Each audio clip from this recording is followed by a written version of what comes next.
The FEMA plans to imprison American citizens have generated a lot of interest around the country in locating the potential prison camps throughout the country. These may be facilities currently being used as prisons, such as those you saw earlier, or prisons that are being built supposedly in the name of the war on drugs, or facilities that have other uses but which could be quickly used to detain large numbers of people, such as this Amtrak facility in Beech Grove, Indiana. We're standing now in the main parking lot, which doesn't look too sinister. At this level, it is a very large parking lot, fenced on all sides by fence topped by barbed wire. It also has these electronically operated turnstiles.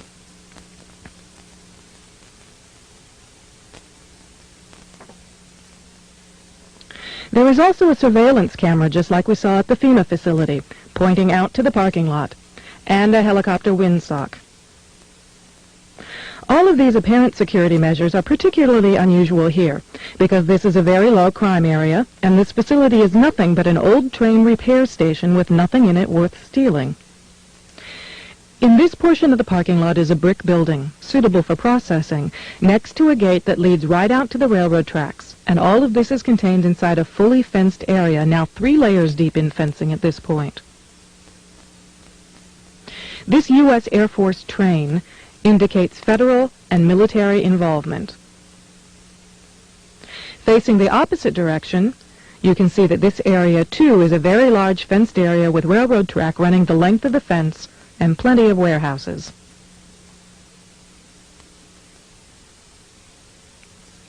This facility was supposed to have closed in June of 1993, yet instead several $1 million in federal funds have been spent on supposed renovations over the past 2 years.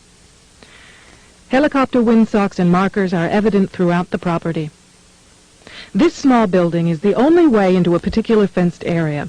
Inside this building we see more of the motion-activated detectors, electronic turnstiles, and prison bars.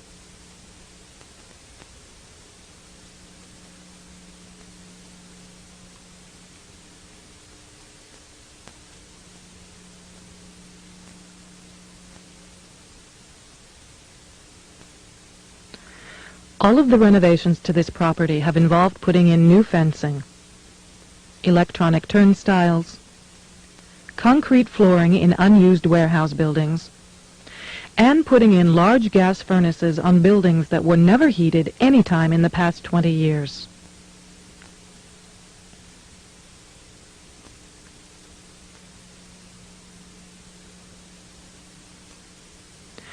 Outside this building is fencing and a cattle run section of fence, all topped by barbed wire, pointing inward, not to keep people out, but to keep people in.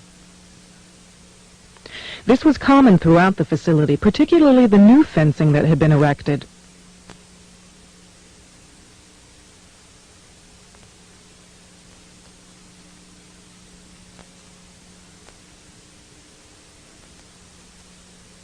Inside the fenced area on the other side of the building, you'll see signs that say Red Zone, right up next to the railroad tracks that run the length of the fenced area. Next to the Red Zone sign, you can see closely numbered markers on the fences that are too closely spaced to be parking markers, just as if they plan to have people line up to board the trains.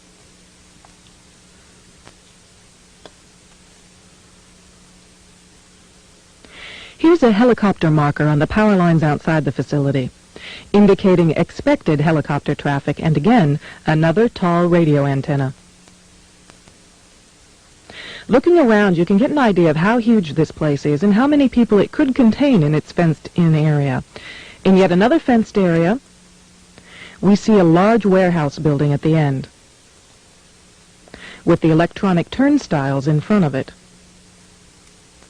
The building is one that has a new concrete floor,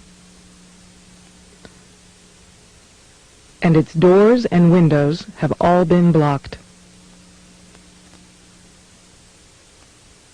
Outside there are new gas pipes.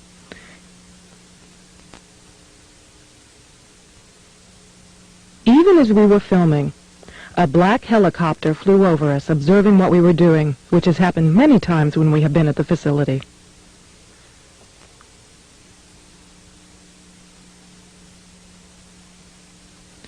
The gas lines and gas pipes at the facility run the length of the buildings.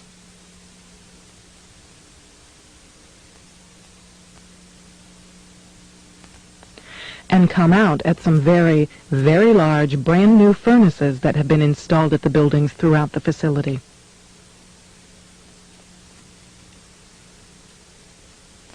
We found this crane, which has seen better days, but is plainly marked U.S. Army in the middle of the stockyard.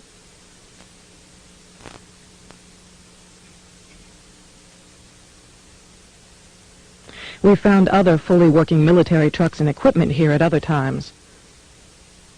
Inside the facility, we found large fenced-in areas next to the railroad tracks marked Green Zone and Blue Zone, suitable for holding a lot of people.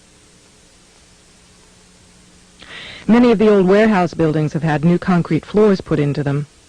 Unused sections of railroad track have been dug up and replaced, and from the supplies in the stockyards, it is obvious they will be doing even more construction and fencing.